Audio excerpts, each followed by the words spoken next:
Well, good morning, everyone. Welcome back to our trading room. It's good to be back, sort of.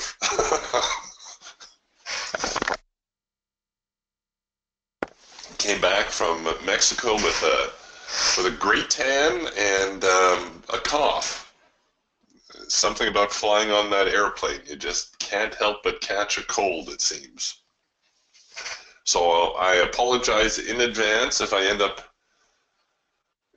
coughing in your ear. I'm going to try to be quick on my mute button.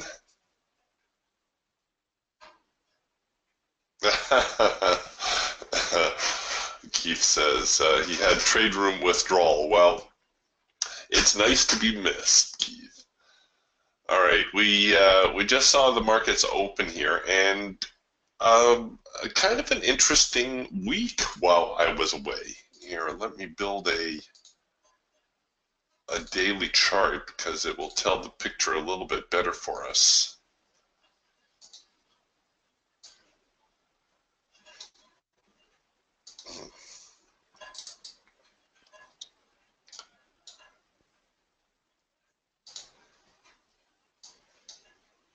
All right, here we go.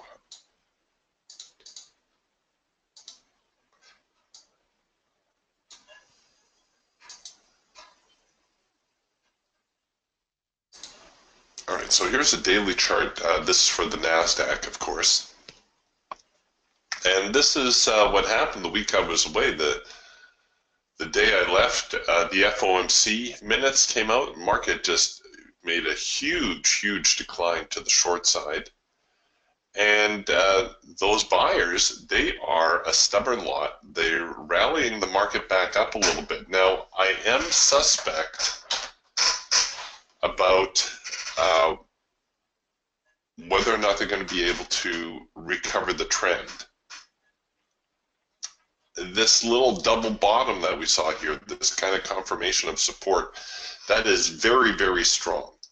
So we know there's really strong support down here as we approach 5,300. Likewise, we know there's very strong resistance as we get to the 5450 area. It's not to, impose too much on the market, but it almost seems like we're getting this type of formation building. This is what a lot of traders will refer to as an expanding triangle, or perhaps even a megaphone type formation, and you can see why they would call it that. What's important, though, is that these types of formations tend to develop near the end of a trend. So we'll see whether or not that holds true in this case, or whether in actual fact it's going to be more like this, where the market is just continuing to honor support and prices are just going to keep trading higher. So that's where we're at right now with the NASDAQ. Very strong support. We got to wait to see how it reacts as it gets back near the highs, if it gets back near the highs.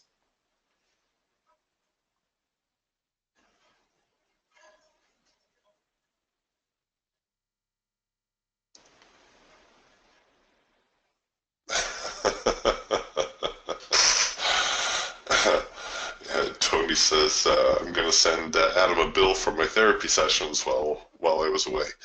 Okay, I don't know here if I want to get too excited about selling just yet. I think we'll give the market a couple of minutes to kind of get their bearings. Just a very large range yesterday, a very bullish range. Market opening waffling for the first hour, it seems, hour and a half, and then it just lit it up. Trade forecaster saying that we are in full-on scalp mode, but only for about another 11 minutes, 10, 11 minutes, after which we're going to move into trend mode. Well, wouldn't that be nice? We do have something resembling a rule of 3 sell signal here, where we've got a bullish band. We're starting to produce sell signals. In fact, this is our 3rd sell signal right here against the band. We have had a test of the extreme, a retest of the high. We do have a second push entry opportunity, so there's a few things here setting it up for a possible short.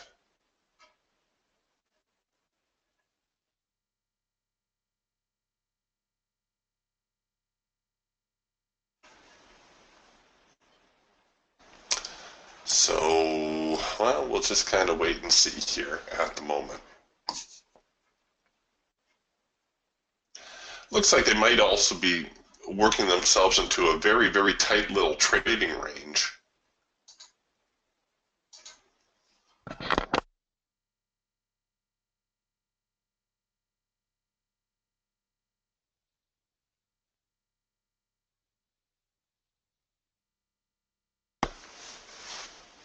Haven't really got a handle on which way the market might be leaning just yet.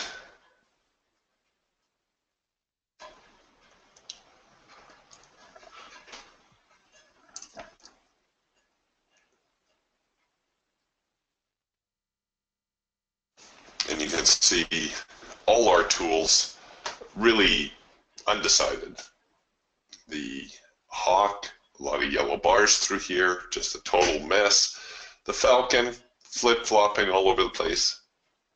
And the raptor, also kind of getting twisted up here.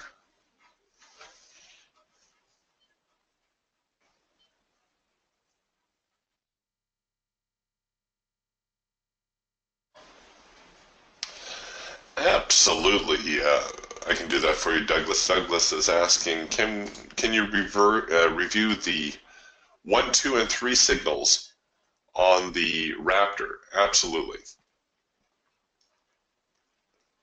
It'd be a good refresher for me too. The number 1 signal is our cloud crossover. Let me go back here to yesterday because it's going to be a little bit better signal. The cloud crossover signal occurs when the clouds cross over. So you go from, in this case, having a bearish band, the clouds flip over and they produce a bullish band. Usually what we like to see with a cloud crossover is when the clouds cross, the market will retreat into the cloud. Usually it will go in very deep, but here, in this case the market was moving rather quickly, so we got a minor retracement, and then the cloud will support the new price direction. It will push the market back out, and that will produce your number 1 signal. That is your cloud crossover signal. Here's one to the short side. This developed very, very quickly, but the principle remains the same. The clouds cross, the market retreats into the cloud and gets pushed out, and we produce a signal right there. So the cloud crossover is going to develop near the beginning of the trend. This one's almost textbook here. So we go from having a bearish band to a bullish band. The market retreats back into the cloud. A very deep retracement comes out, and there we produce our cloud crossover signal. That's our number 1 signal. The number 2 signal is actually a counter trend signal. It's what we call the soft edge buy or the soft edge sell, depending on whether we're buying or selling, of course. There's two things you have to have before you can have a counter trend signal. First, you need to have a trend. You can't have a counter trend without a trend. Second, you need to have a test of the extreme. In this case, the extreme is the low, and a failure. What the number 2 signal is showing you is that the trend can no longer continue. So that's what you're looking for when you see a number 2 signal develop. You're looking for the trend to fail. The number 2 signal also tends to develop when the band gets very overextended, as it does in this point. I'm not sure why a number 2 signal didn't print right here. Probably because the retest was too far apart from the extreme. This is why it's important for you to be able to recognize a number 2 signal as well. Because the Raptor is a computing program, and computers only see things in black and white. There is no gray with a computer, right? You're either over the line or you're not over the line. You're either met the parameters or you haven't met the parameters. Here we have a trend. Here we have an obvious retest of the extreme. And here we have now our counter trend signal. We have a very wide trading band, which is usually when we'll see a number 2 signal develop. Our target is the hard edge. So that's where we're looking for a profit target. When the number 2 signal develops closer to the hard edge, you could still use this as a first target. However, it's very likely that we're going to see the market shoot past the hard edge, which is what happened in this case. You see, because it's a reversal signal as well, it's going to at least challenge the last swing high or swing low, again, depending whether it's a soft edge buy or a soft edge sell. Because what we're looking at is we're looking at a market that's trying to reverse, and in order for it to reverse, it has to take out the swing high now. And then in order for the reversal to stick, it has to stay above there, right? So it made a little bit of a retest, comes back, and now produces the number 1 signal, and away it goes. The number 3 signal is our hard edge buy. It is a continuation signal. So whenever the market retreats into the hard edge of the cloud, either the first cloud or the second cloud, and the market pushes it out, it's going to produce a number 3 signal. This is, like I say, a continuation signal. It's something that you can look for in a trending market. Again, in order for the signal to be a continuation signal, there has to first be a trend to continue.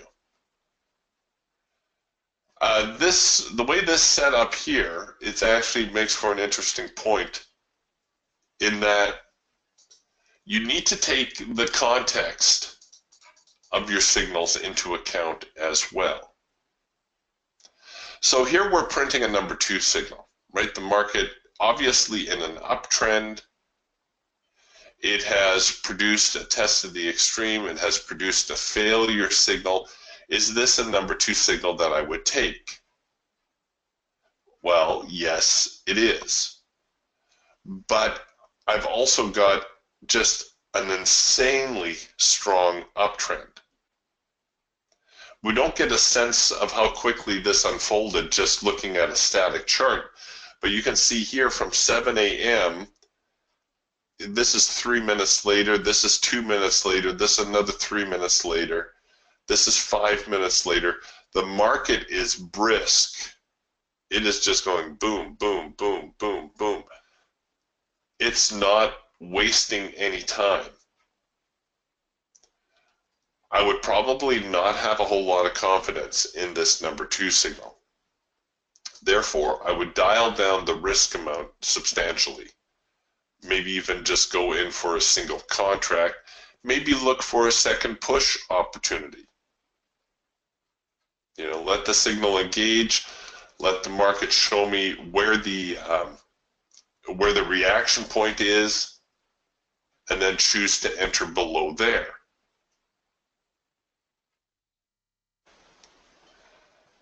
In which case I would have been fine. I would not have been brought into that trade. But let's say you took the trade right on the signal. Again, given just the momentum of the market, it's a trade that you're going to want to take with less risk.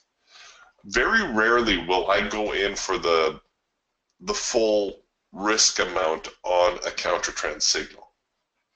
By their very nature, they are riskier. And unfortunately, it looks like in this trade, this might have been the only opportunity that you had to adjust your stops before you got tagged. The Raptor system is very good, but unfortunately it is not 100%.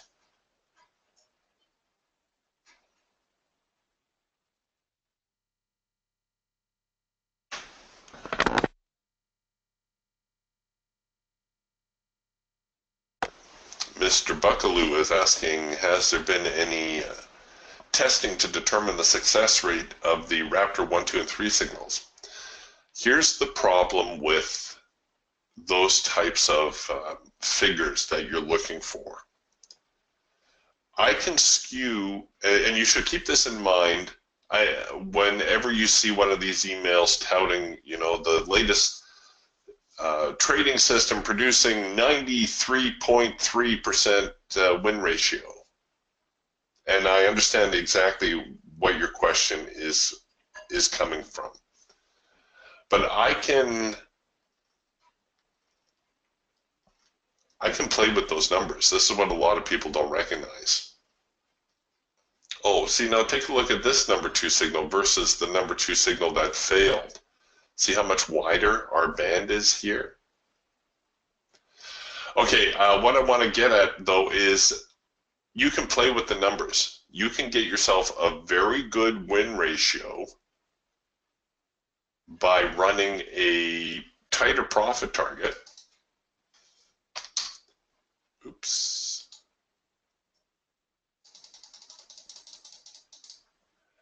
And an insanely wide stop loss. So let's say, we're going to do this kind of thing. You can have incredible win ratios for that type of stuff. So you need to be careful whenever anybody says, oh, hey, this new system is fantastic. We've got like a 90% win ratio. Oh, great. Good for you. This is probably how they're doing it. Because almost any trade will be a profitable trade if the stop is large enough.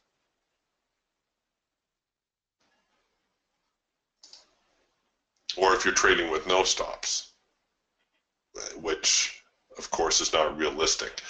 Win ratios or performance ratios, performance figures are always very user specific. What I mean by that is if you're trading a $10,000 account, you're not going to be able to recreate the same performance statistics as somebody trading a $50,000 account. And they're not going to be able to recreate the same performance stats that somebody is trading a $500,000 account. And they're not going to be able to do it the same as somebody trading a $10 million account. The signals are trustworthy. when you get a high probability signal printing, it is worth your consideration. Now, not all the signals will work out, as we know. And this is not a black box system, to be sure. You need to try to protect yourself. Here's a number one signal that developed shortly after the London Open. If this risk amount is acceptable to you, then you should take the trade. The market comes down, flinches a little bit, gives you an opportunity to roll your stop, but you're only going to save about $10, $20, so it's hardly worth your while.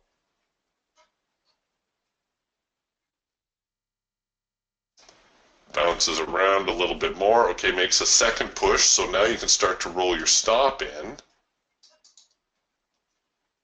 And maybe even roll your stop up to here now. And this is where we're at.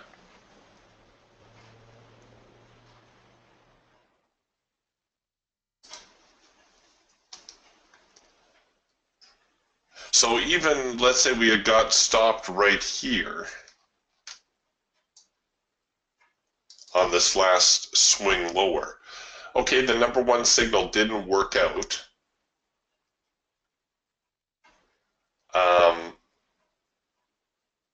But our risk, if this was our initial risk at $300, it looks like we got stopped for about half. So if this was 2% of my capital, this is only 1% of my capital. Those are the kinds of trades that I call, a good loss. Those aren't the kinds of trades that are going to wipe you out.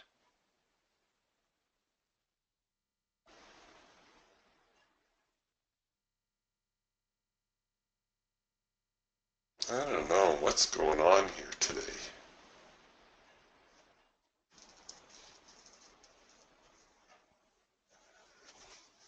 Doug's asking, after the signal, is the entry price at the hash mark? Yes. The hash mark is your suggested entry. Now, again, it's because it's a computer. The computer has to put the entry somewhere. Let's take a look at this number one signal that we have printing right now. Taking the context of the market into consideration, which you should always do. What does this context tell you?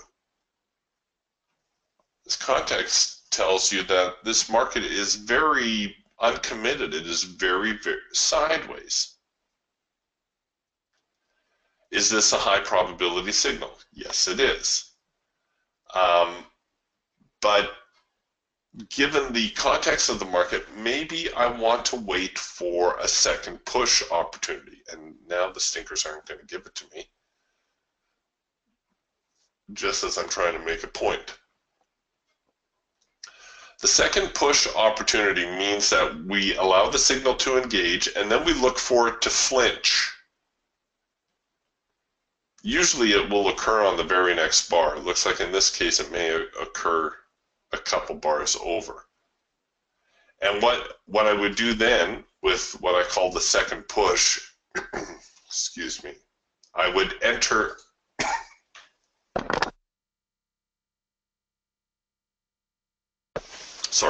I would enter above the high of that bar. That would now become my signal bar.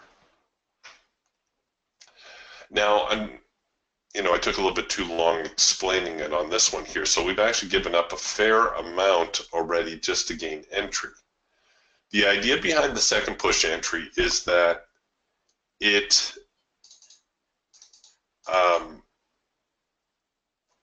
should make your entry a little bit more reliable, because you're now looking to catch some new momentum, some fresh momentum in the marketplace. But to answer your question, Doug, yeah, the hash mark is the suggested entry point.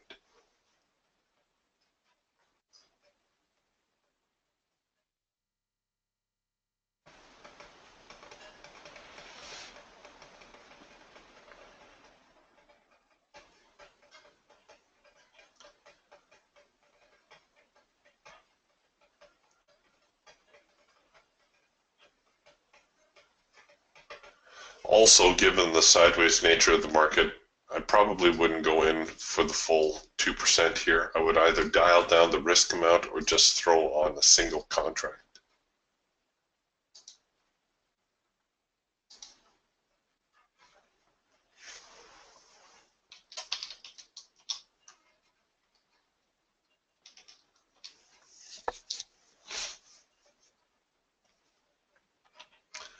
We should see them push here for a little bit. They're going to challenge the highs of the morning, it looks like.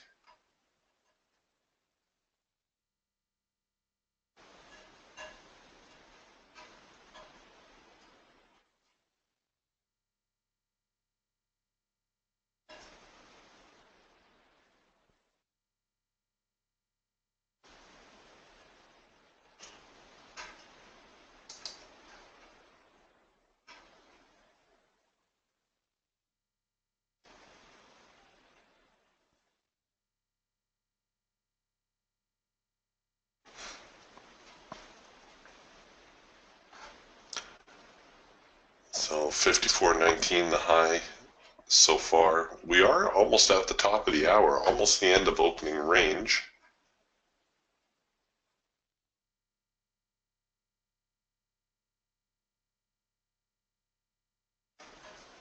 There we go. Thanks, Keith. Pending home sales at the top of the hour, Keith says.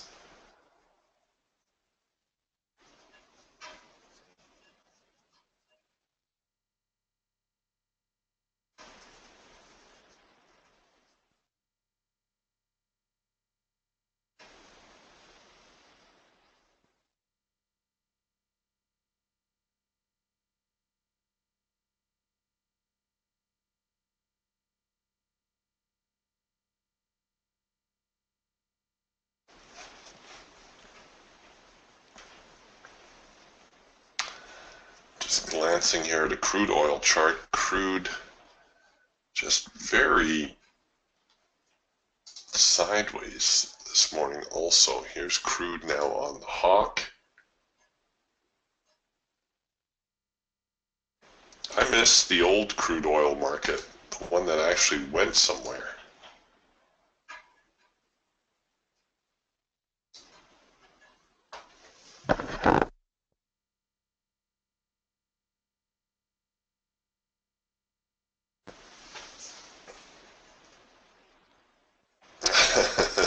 Yeah, David says, me too. All right, so it looks like our number one signal is going to find its profit objective. Just a couple of ticks shy of it. If you're not already at break even, you should be. And there we go. We hit our first profit target.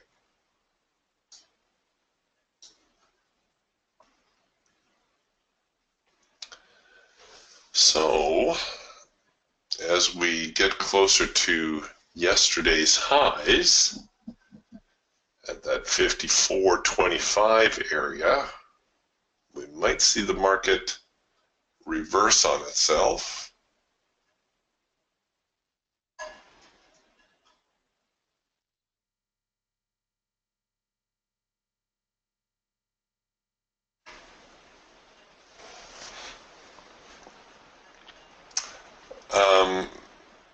Yeah, Tony asks, did Mexico seem safe to you?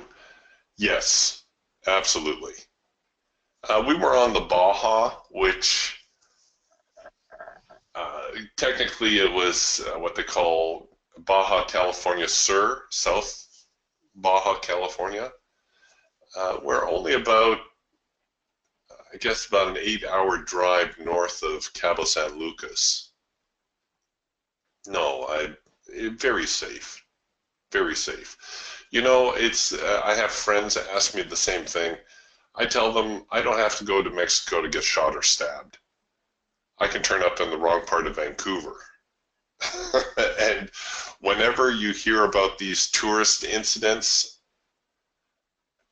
you know, in foreign countries and Mexico seems to be a target of late, and for good reason. I'm not defending, you know, how the Mexicans are handling the drug cartels and whatnot. But it's usually because the tourist has done something stupid.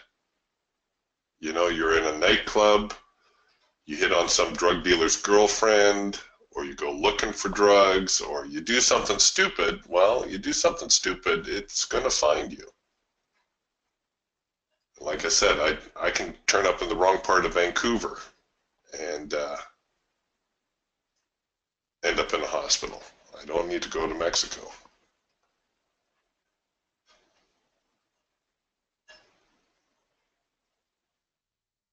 But no, it was a great trip. The weather was fantastic. The people were all very nice.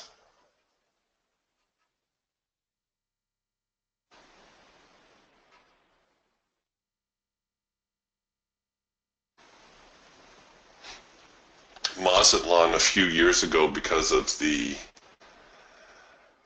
um, gang wars between the drug cartels in Mazatlan, had a travel ban put on it by the travel agencies. It's kind of a self-imposed travel ban.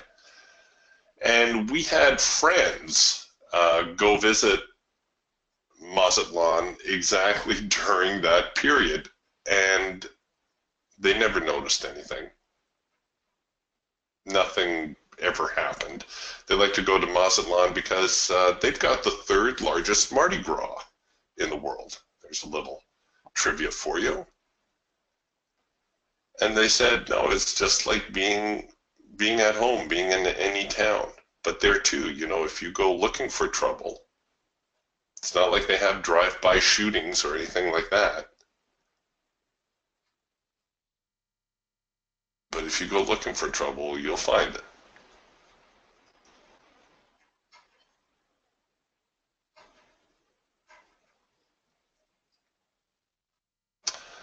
All right, so here we are now at the top of the trading range, and let's see what other signals we got going here. Nope, not quite a first micro macro cross there. We're actually working a possible first micro macro cross right here on the hawk, and a possible trend change signal here on the falcon. As you can see, I'm a little bit hesitant to get too committed here this morning.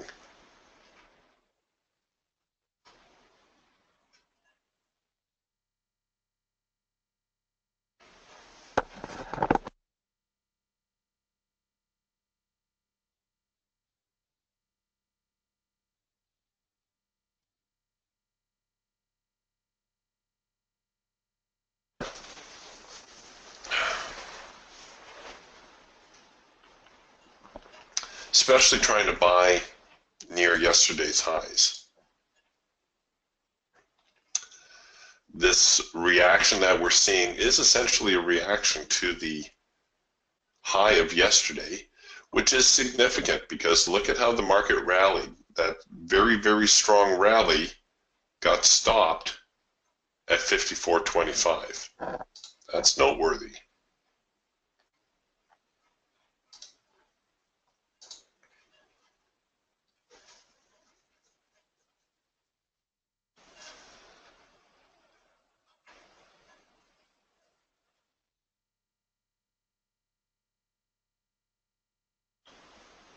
So I guess we got to hang out here for a little bit, see whether this was the last gasp for the buyers.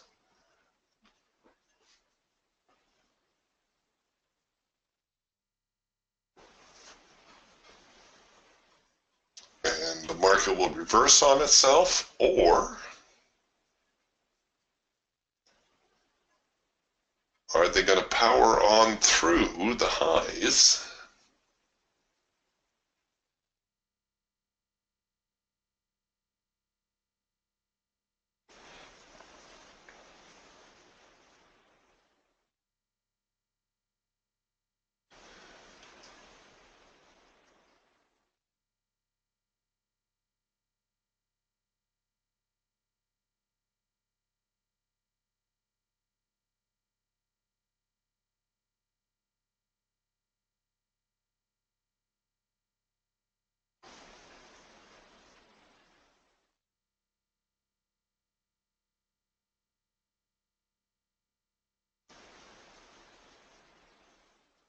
don't follow through yet. We might see a number 2 signal develop here on the Raptor, a reversal signal. I would give that a go.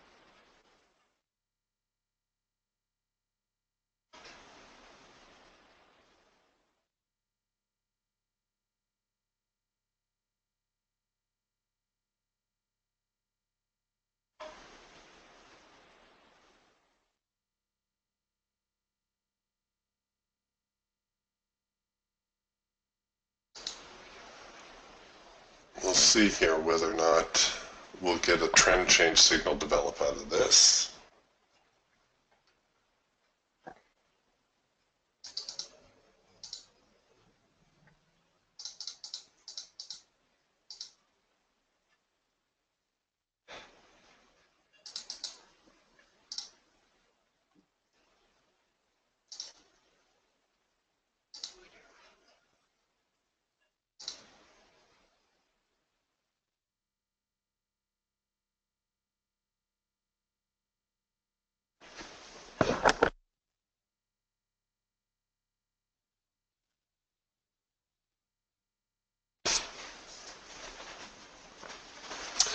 The buyers are definitely trying to hold on here.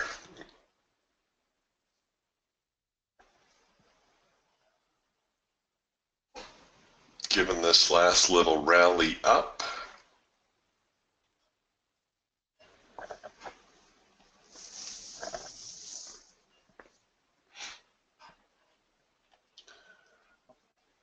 Pretty balanced market here at the moment.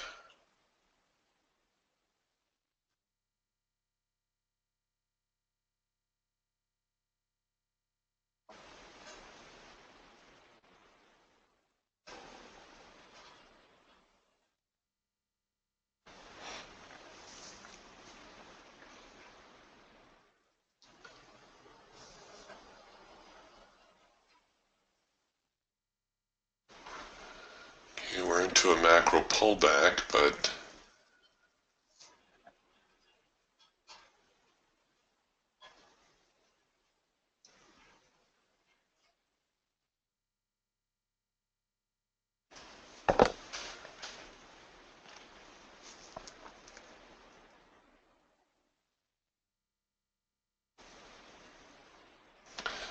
might see that number 2 signal develop here on the Raptor.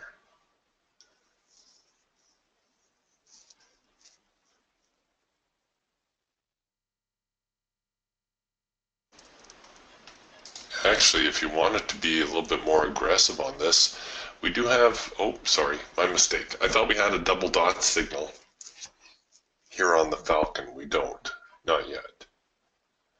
The double dot signal would have been our counter trend signal.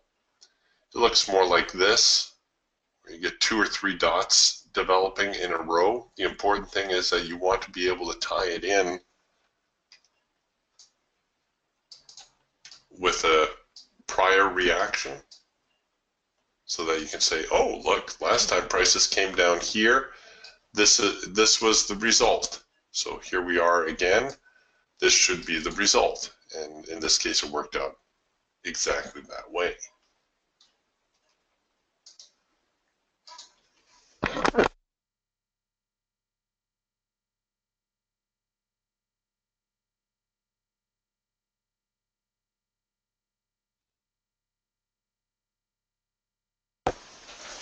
All right, well, we're going to see a little bit of a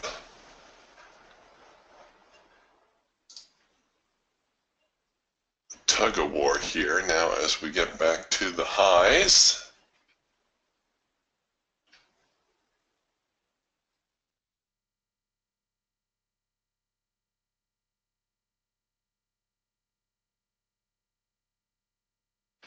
So we've got now our trend change signal. We've got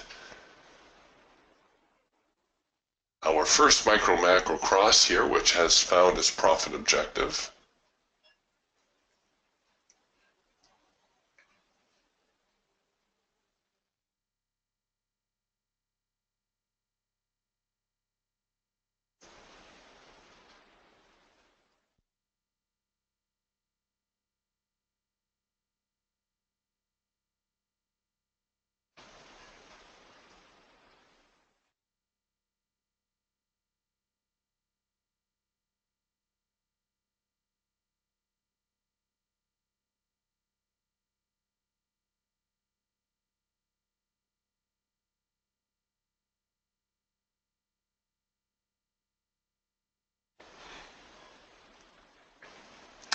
Okay, so we're retesting the highs now here on the Raptor. The Raptor could be the first to actually produce that counter trend signal. That number 2 signal is a pretty fast signal.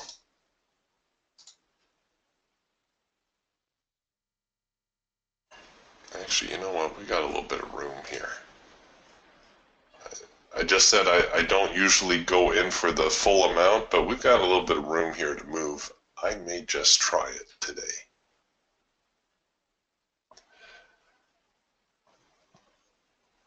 So we've got something resembling a trend.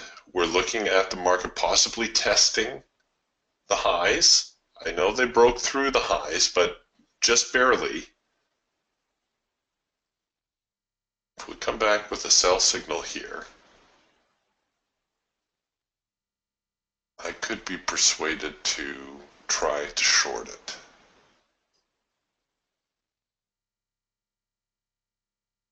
Yeah, I shouldn't get too aggressive. I'll dial down my risk amount.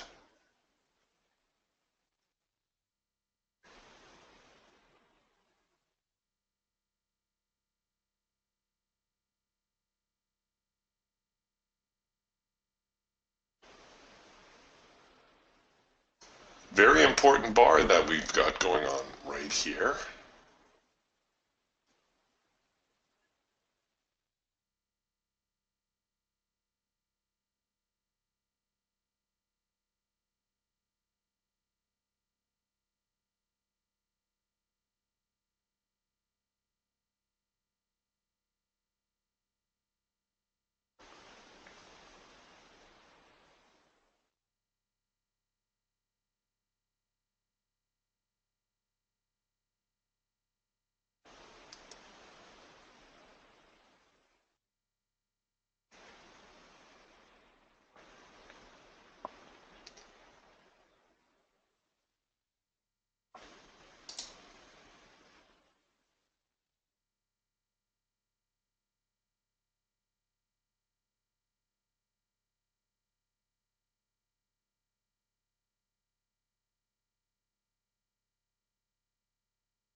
Come on.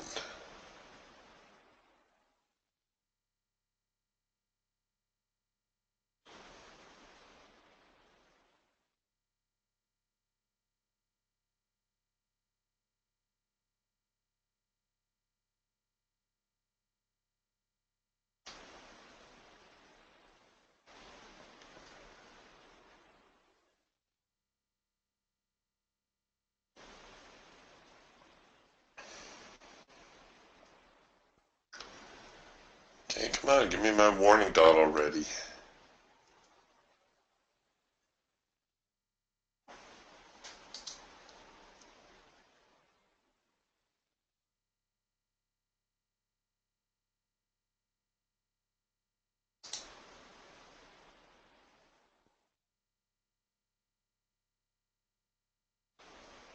This market has some room to move, like given yesterday's range, if it tries to get in here anywhere and retrace part of this, that can be a pretty substantial short.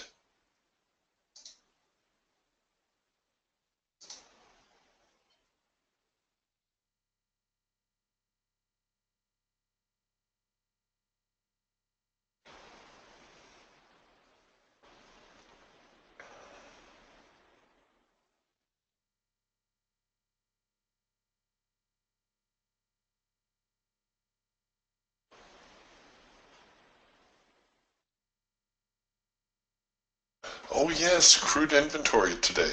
Yeah, thanks, Tony. Tony said crude oil could be a tough bracket today.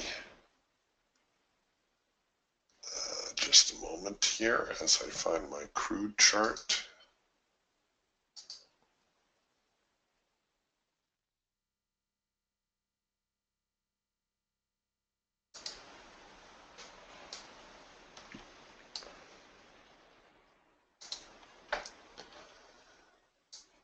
So here, crude oil now on the Raptor. You can see the daybreak lines getting pretty close together here. Very uncrude-like. Yeah, you're right, Tony. We'll come back to that.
Well, here we are going sideways again.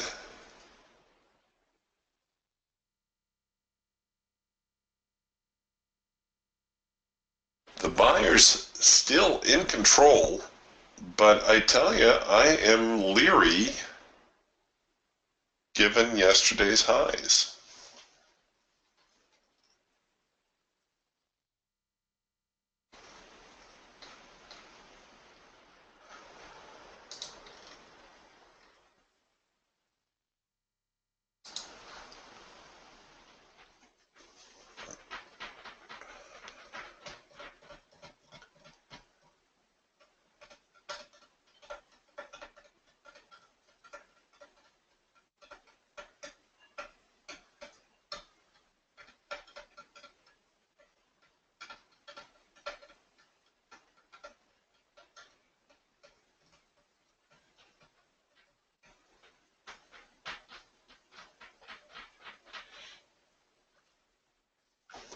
We got a little ways to go before we get a 4-arrow consolidation here in the Hawk. Still working that trend change signal here on the Falcon.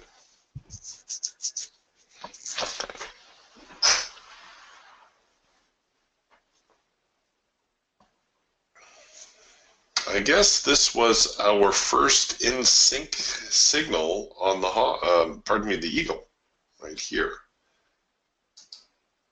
Looks like about 10 minutes into the session, and it has since found its profit objective. Hooray! So a couple of good signals here this morning if you just didn't think about it too much.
So we keep hitting these highs. You can see our primary resistance line, 54.24 quarter, just shy of yesterday's highs at, or what were yesterday's highs?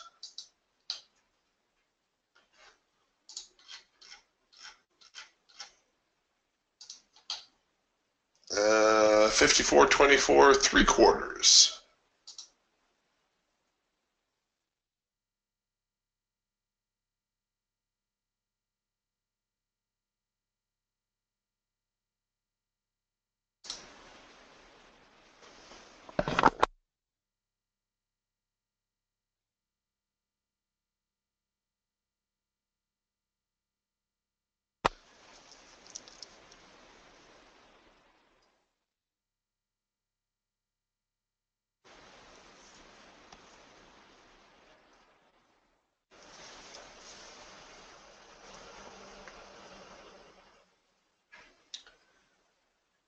Okay, they're going to try it again.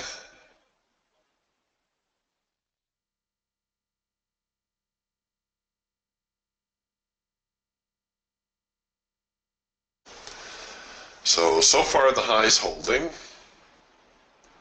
Doggone it. Look at this. 1, 2, 3. We're going to work on our third signal here. Really? Are you guys really going to try to break the high?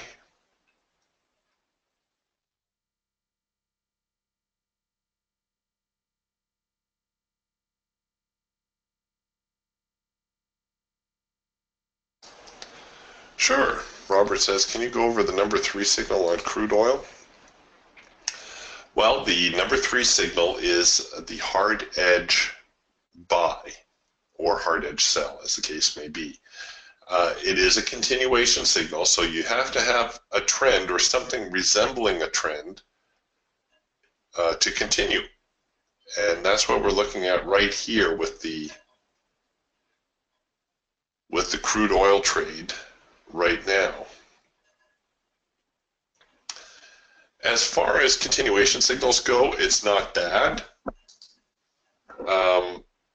You are getting an opportunity for a second push entry, so the market is flinched shortly after printing the signal. See that current bar? You should probably cover at least below this last swing low. The logistics of it aren't so pretty though, because our profit target is on the other side of the current high. So you may need to adjust this profit objective, maybe think of it more as a scalp trade, maybe just get in and out for $100 instead of trying to shoot for the 200. Make it a little bit easier.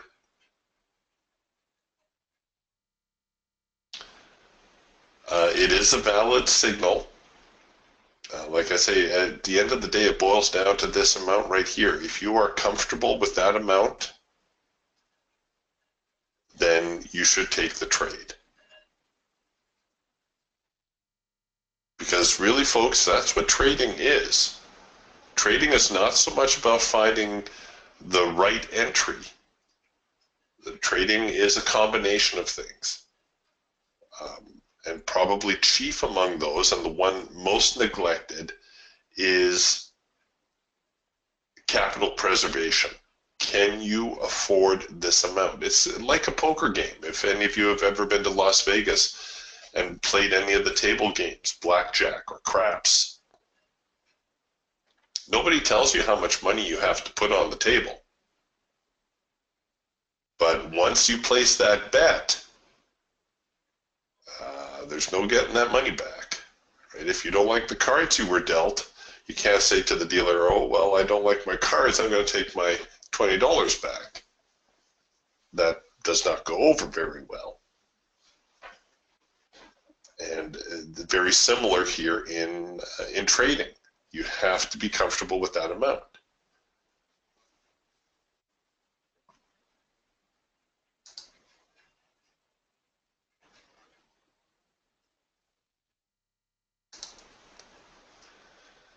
All right, a couple minutes to inventory. Do I really want to bracket this one? Excuse me. I suppose I could. We could do an OCO and we could bracket the primary resistance, which is at the highs. And I will use a buy stop limit, and I will give them, excuse me, I'll give them 3 ticks. That's all the slippage I'll accept.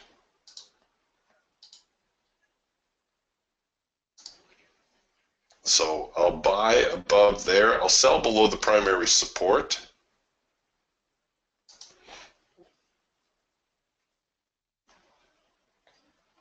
I better get a stop in play.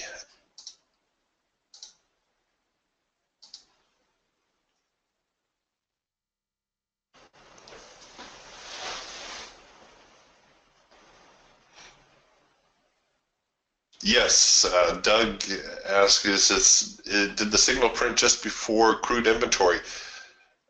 Yes, the inventory report out at the bottom of the hour, you can see it just tripped. What I always find fascinating is how many times the signal will actually call the market direction correctly, even before the signal prints, or pardon me, the report is released. So we did get filled, and it looks like they slipped us a couple of ticks on the entry, which is okay. I was prepared to allow them as much as 3 ticks. They only slipped me 2, only.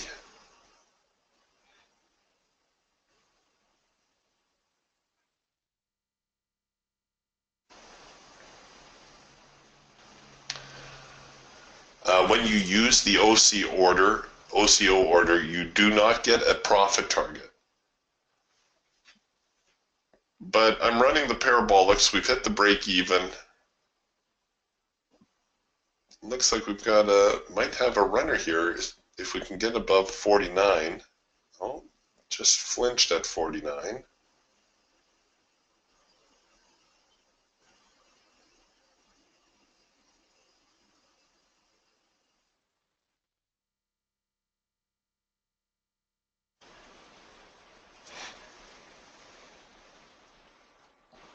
Oh, come on. Don't be like that.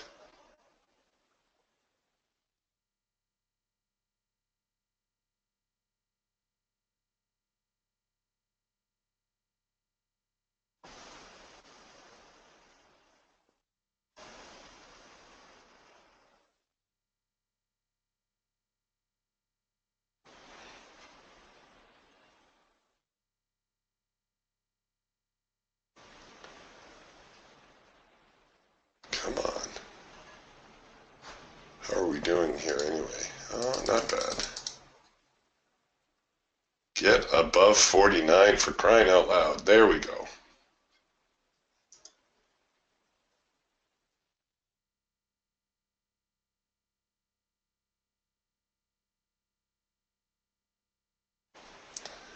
Next stop. Oh. Well, if we move 3 zones, we could see 49.50. That would be a heck of a run.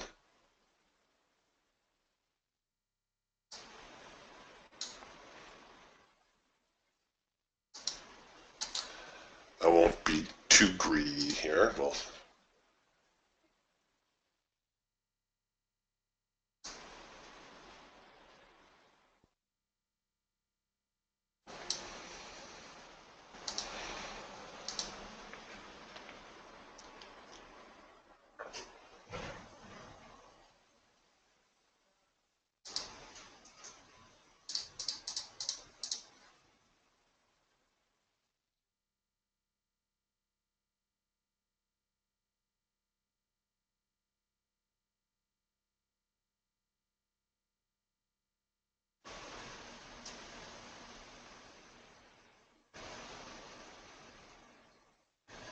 come on.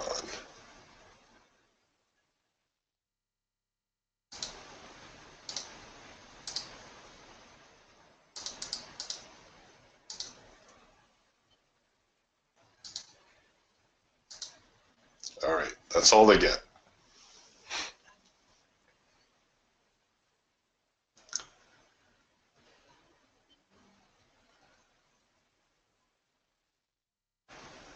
I changed to the bar high low strategy, which is a little bit more aggressive stop strategy.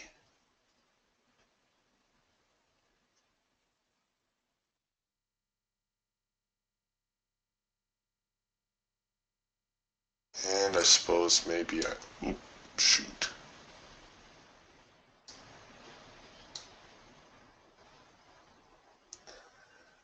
Uh-huh. That's why you don't do that, Eric.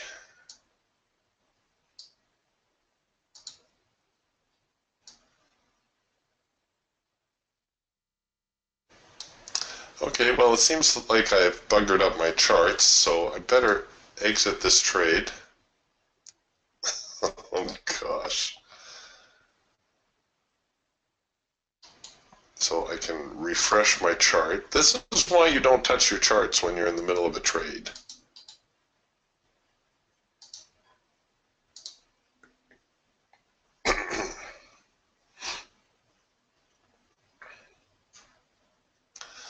Oh, well, isn't that cute? How did I manage that?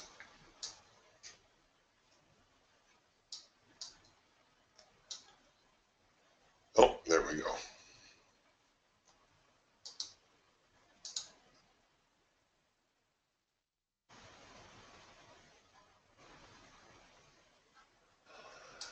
So note to self, if you ever do anything stupid like that, first thing you should do is get out of your position.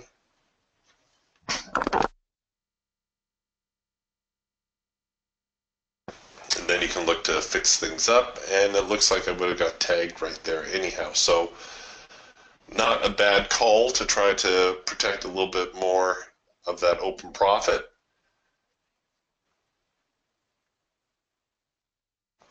Good eye, Robert, catching that number 3 signal there on the crude oil chart.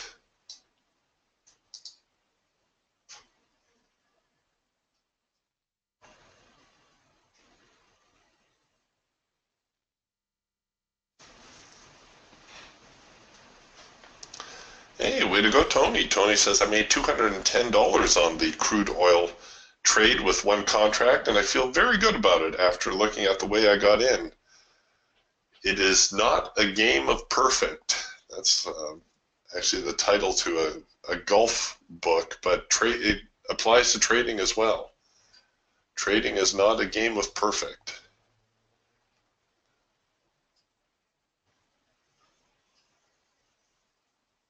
Whenever you can come out of the game in the black, you're doing all right.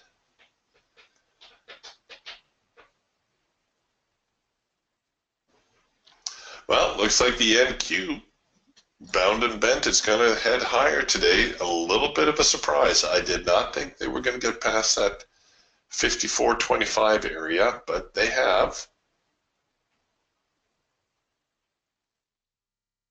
I would have been more comfortable shorting, I confess, but we'll wait for the right conditions.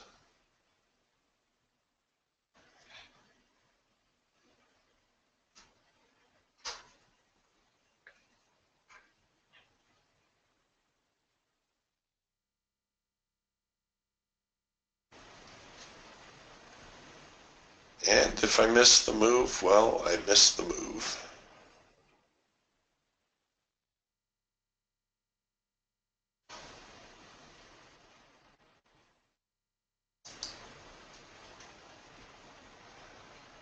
It won't be the first, and certainly won't be the last.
not much else going on here at the moment.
Well, I wonder here, did our Falcon signal find its profit objective? So here was the trend change signal way back.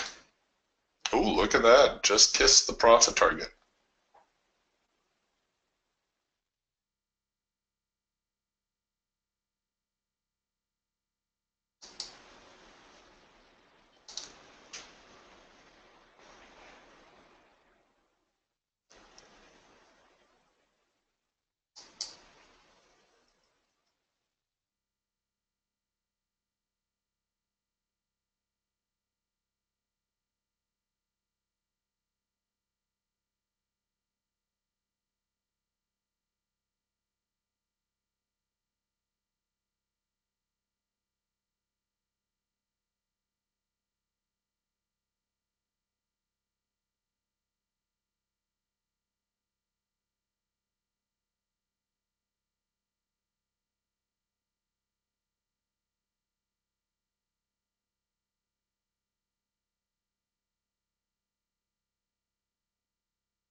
Okay, now maybe they're topping out after blowing through by a couple, 3 full points.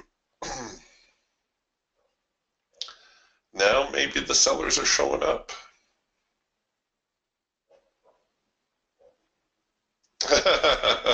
Hey, you guys can hear that? Tony says, did you get a new dog? No, I don't know whose dog that is. But I live right beside the Trans-Canada Trail, which is a very popular dog walk for dog owners. And so I suspect he's out on the trail, excited about something or another, chasing a squirrel or another dog, who knows what.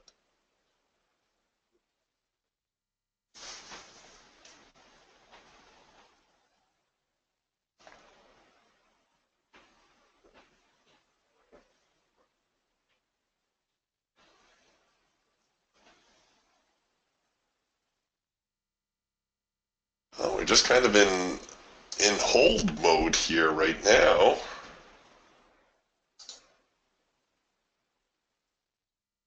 Wow, I can't bring myself to buy, and yet it does seem that that's the way to go this morning.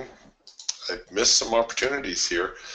I'm going to just blame it on the rust for not trading for a few days. So there was a win signal right there, that first micro macro cross on the hawk right here. That was followed up with I'm going to call it a 4-arrow consolidation, even though this signal right here never printed. The principle is the same. There was a 4-arrow consolidation, which also hit its high probability target. Then we came back with a macro pullback. And this is just on the hawk, mind you. And we're kind of working that one. We would have hit the break-even trigger, but I suspect that's going to trickle a little bit higher and hit its target as well. So a couple decent signals on the hawk, trend change signal there on the falcon. The eagle signal found its first signal, first in sync signal. And the raptor, of course, with that #1 signal.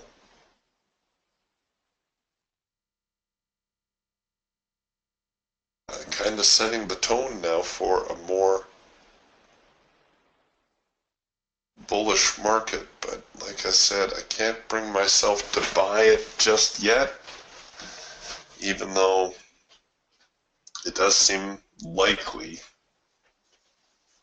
that the market's going to continue higher.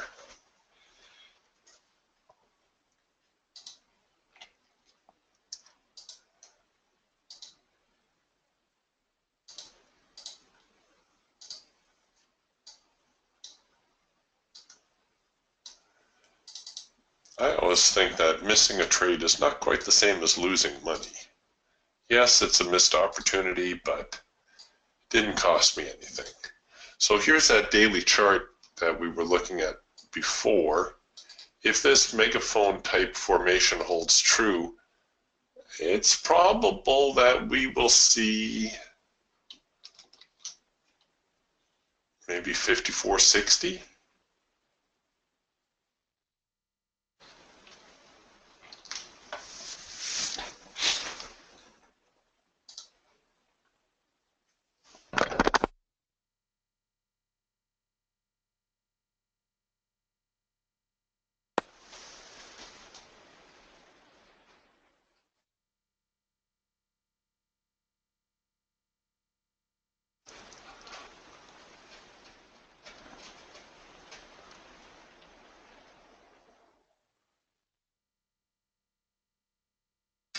I still wouldn't be opposed to a short to a #2 signal.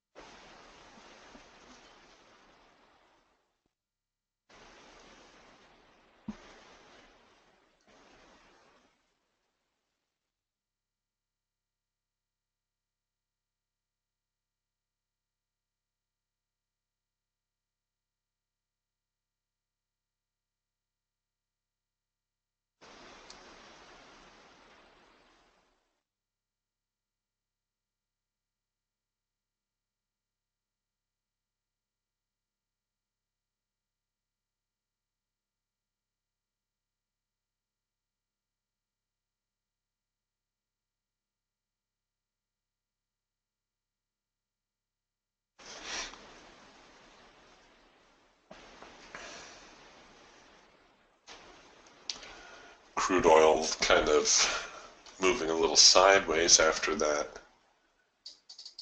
rally out of the inventory report. Haven't really drifted much past the 49.15 high, although I suspect it will follow up over the next few days. Drift a little higher.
Another macro pullback signal forming here in the hawk.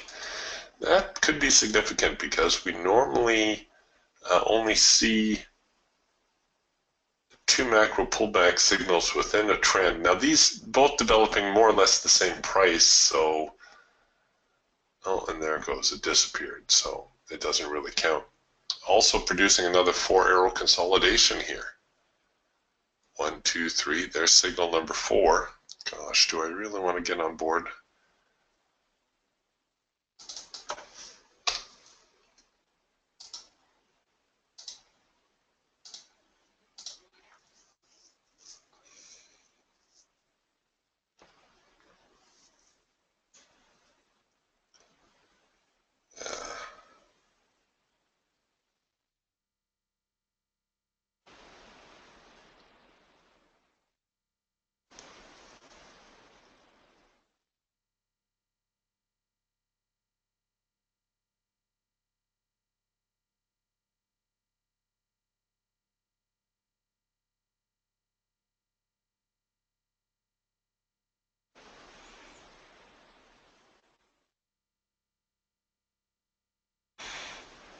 Alright, I'm gonna cancel that.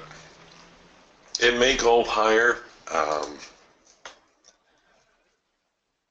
just not comfortable buying it right now.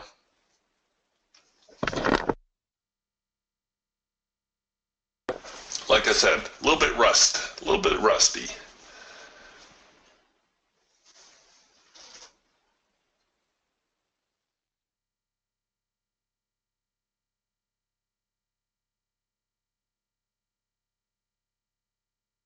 And it's not exactly an easy day today, is it? The market a little reluctant. It's one thing about day trading. You get to see how the price unfolds. You kind of get a feel for the tempo.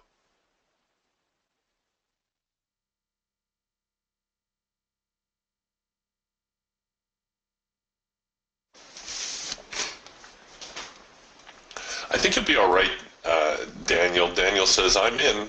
Let it run. I think you'll be okay. I can see the market. The bias today, definitely bullish. Kind of have this little double top that's giving me pause.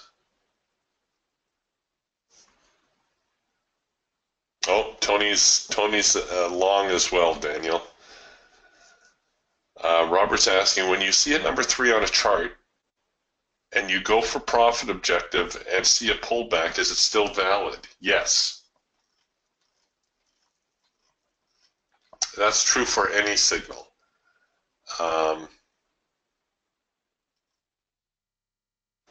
If I understand your question correctly, let me find the number 3 here. Oh, I think you were looking at crude oil anyway, so let me go to the crude chart.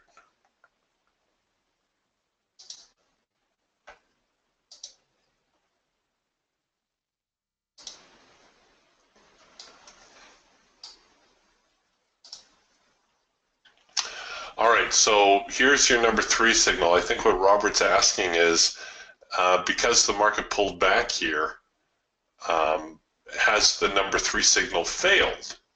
No, it hasn't. So let's say you set up your trade initially like so. You should use these, if you haven't found your profit objective yet, you should use these pullback areas as opportunities to roll your stops.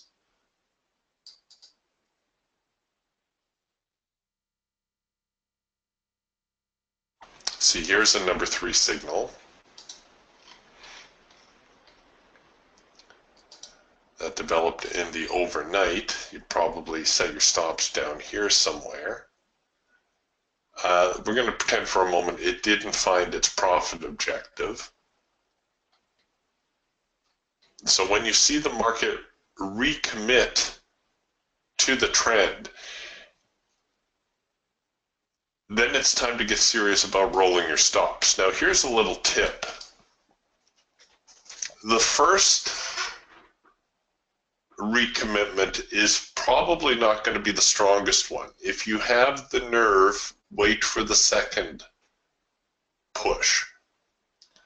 Because I don't know why, but very often the market will allow two pushes against the trend. So in this case, it's a buy signal.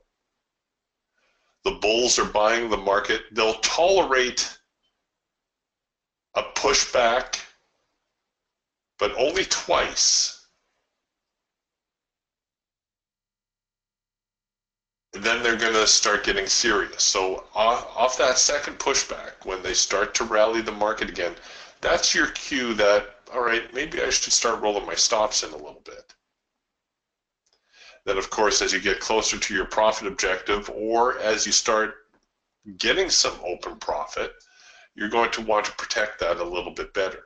Maybe take a trade to break even, maybe take it below this swing bar right here.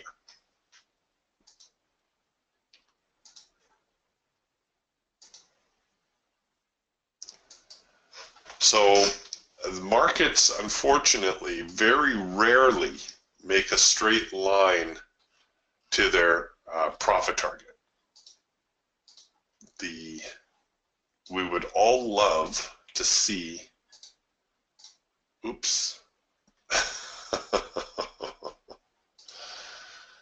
All right, hold on, I gotta build a new chart. Click the wrong button.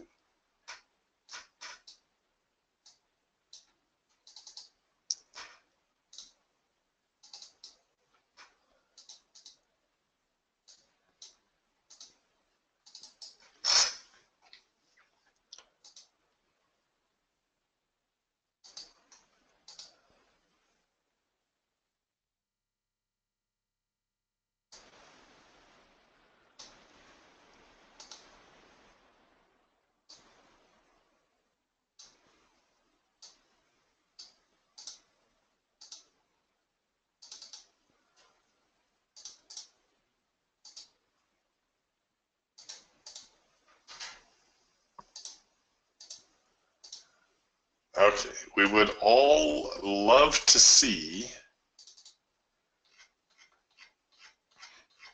days like this, where the market just picks a direction, minimal or no pullback, and just keeps going on to its profit target, and then some. Days like this do happen, obviously, but days like this are far more common. So when you get your signal, like your number 3 signal, and you're in your trade, and let's say you're running multiple contracts, you need to use these pullbacks as opportunities to roll your stops. And the more patient you can be with them, generally speaking, the better you will do. And that's much easier said than done. Much easier said than done. Especially when you start getting some open profit, like you start getting $300, $400, $500 in open profit. I don't know about you, but that's not chump change. So you start to protect it a little tighter, and you don't allow the market to reverse on you too much. Or you take profit on target. My personal favorite.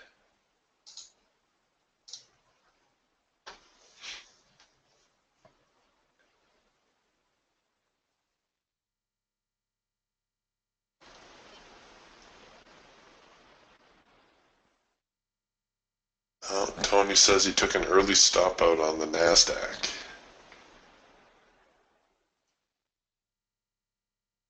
It's, yeah, it's a funny kind of day today.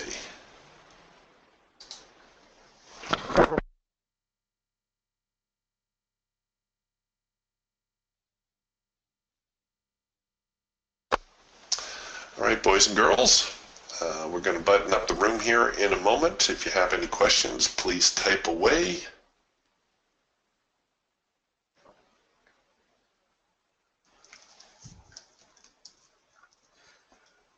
This is why it's so important as well to only risk amounts that you can afford.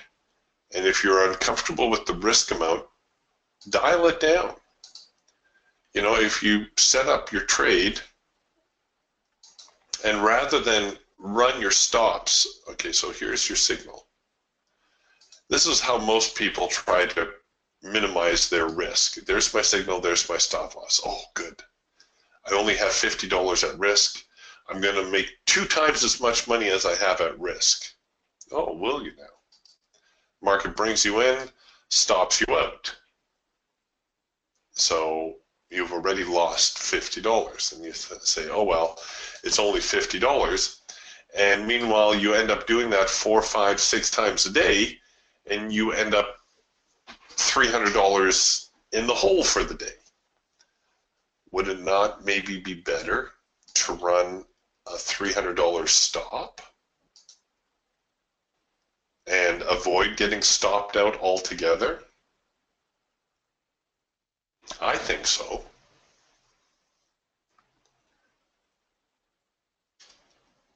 But this amount has to be something you're comfortable with. If you are not comfortable with that amount, dial down your risk, but not so small that you end up strangling your trade, because the market will seesaw back and forth a little bit until it makes up its mind, and then it's going to either head higher or it's not.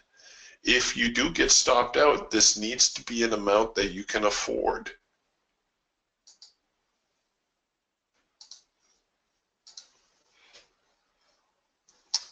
It's very important.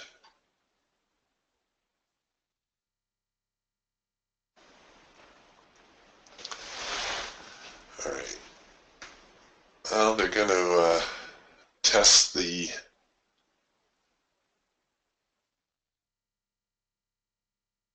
probably the support here on the median line, get us back to around 54.12, maybe 54.15, the hard edge of the band.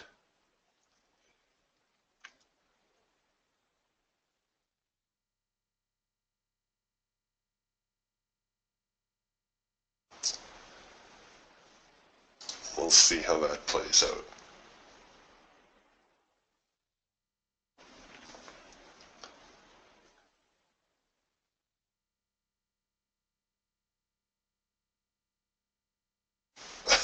Yeah, I like Christian's words of wisdom here. He says, the rule for today, when you're in doubt today, go out today. That's right. Tomorrow is always another day. All right, gang. I will see you again tomorrow morning. We'll talk to you then. Bye for now.